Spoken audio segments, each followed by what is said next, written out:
with 500 children where I went to school. And during my time, when we did examination to go to high school, 10 of us made it to high school.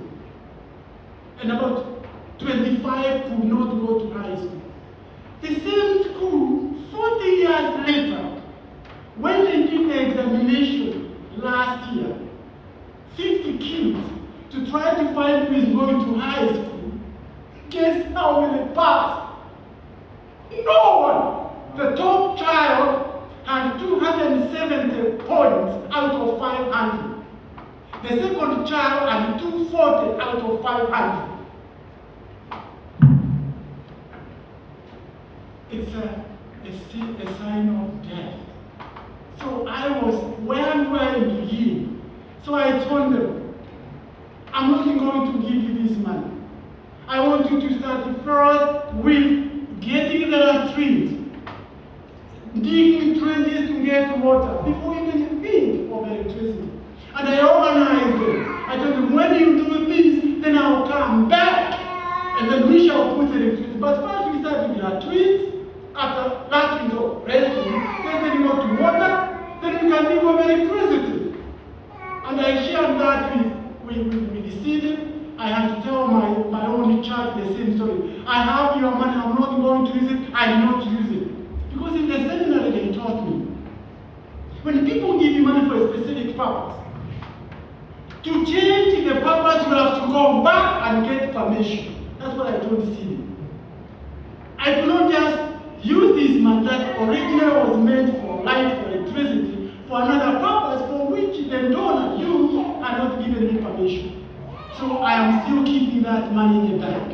And I told the city that until at least the villagers have latrines and there is water, then I can go back and at least go above. But God blessed us even more. Where human beings fail, God does not fail us. This is the beauty, the story. Beautiful story, the miracle. I went to Kenya with a couple. A son and his mom and dad from Cleveland. They wanted to come with me, stay with me in my village, and see what I'm doing, and see my people, and see the school, and see the children. The 5 children I was talking to you about. They came, I took them there. This Cleveland couple, when they saw the level of poverty, the level of backwardness, the level of suffering, they told me, Alois, we are going to sponsor 25 children from your village. We take them, the orphans, we take them from this village and we take them to a boarding school. Hopefully, because even when we help children, all the children, as I have been doing before in this particular village, nobody will pass. They are not impassive. And we cannot change the situation overnight. So they told me, they left me back in my village to pick 25 children from the village, orphans and extremely poor kids, and they pledged. They founded an organization, a scholarship fund, life scholarship fund for these 25 kids throughout their life to start school in a boarding school. Now it costs $1,500 per year to sponsor a child in the boarding school. They took all that expenses on themselves. So we picked the kids, some of them are 3 years old, and the oldest was 22.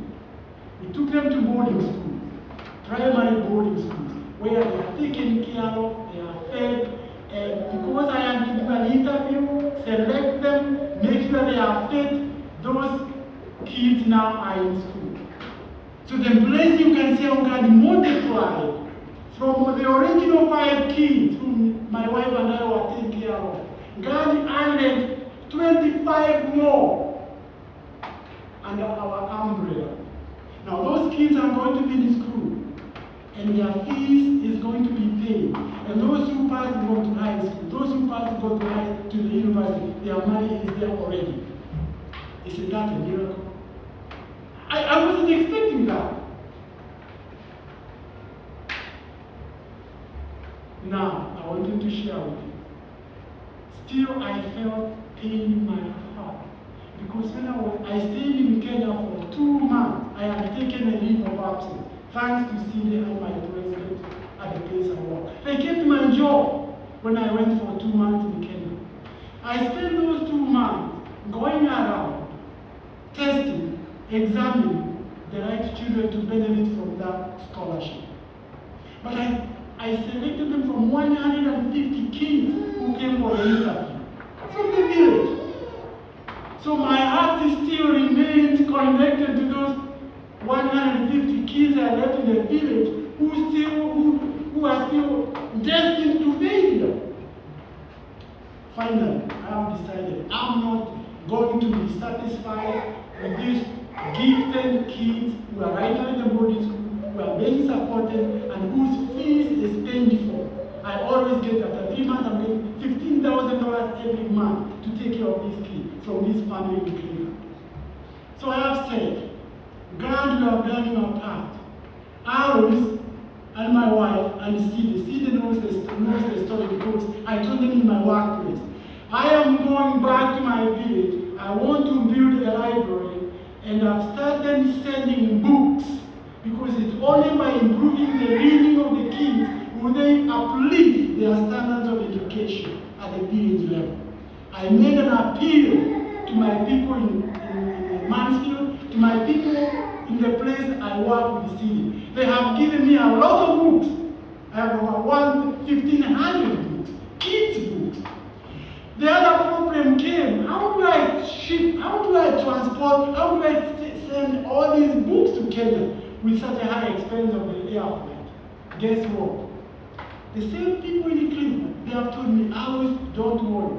Bring all the books we have in Cleveland, we are going to ship them for you. Don't have to worry about the expenses. Bring the books, we are going to put them in a crate because they have a business, they import glass.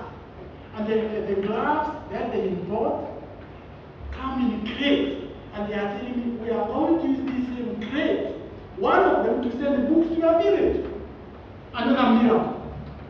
So Cindy knows the story because I appealed for books for the village in Kenya, for a library to bring up the literacy level of the kids.